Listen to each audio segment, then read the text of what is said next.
प्रीति तुम घर जो सबड़ी गला ये सबड़ी क्या है सेटा होची गोटे जीवंत सब हो निज भाई मानकर सपन को साकार करबो ए लोकटा 12 लाख टंका रे गोडाडी को कंडीशन राजी से स्मशान को चली जाई लोकटा की से लोकटा ना होची गोविंद रिक्शावाला गोविंद रिक्शा वाला ओ माय गॉड अरे प्रभु अरे तुम्हें कौन से लोकटा को जानी छो नहीं माने ये तो कहां चलला लोग से लोकड़ी को देखा करे मते भारी इच्छा हो नहीं प्रभु तुम्हें होचो बड़ लोक अरे सत्य के तुम्हें गले तुम भाई तुम ऊपर राखिबे तुम भाव को तुमको गाथेबा को कहले देखो वो कथा मानो तुम्हें सत्य के जाओनी प्रभु जीविनी केमिति वृत्ति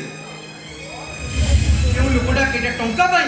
ए मिछ कर्म करिया बछेयानी से लोकटी को मोर निहाती देखा करे ओ हो प्रभु तुम्हें बुझलो खाइबे अरे सत्य के गले तुम्हें मोड़ छुआ हबो मुद्दा तो बाटी जीविनी जीवन प्रभु से लोकटा पाई तुम मन रे ते घृणा आसुची काहे ये गुणा पत्र गुणा करिबा उचित नहीं प्रभु नहीं घृणा न करे वरन से लोकटा को तुम्हें सालूट मारो कहे ना से होचती जड़े निस्वार्थपर मनुष्य अरे जे के निज भाई माने को स्वप्न को साकार करिया पाई जी थाउ थाउ से आज स्मशान को चली जाई छै ये कहिला निज भाई वाला भाई कि टंका नहीं बड़ लोक भाई सारे सोच करी से लोकटी को मु जवाब मांगीबी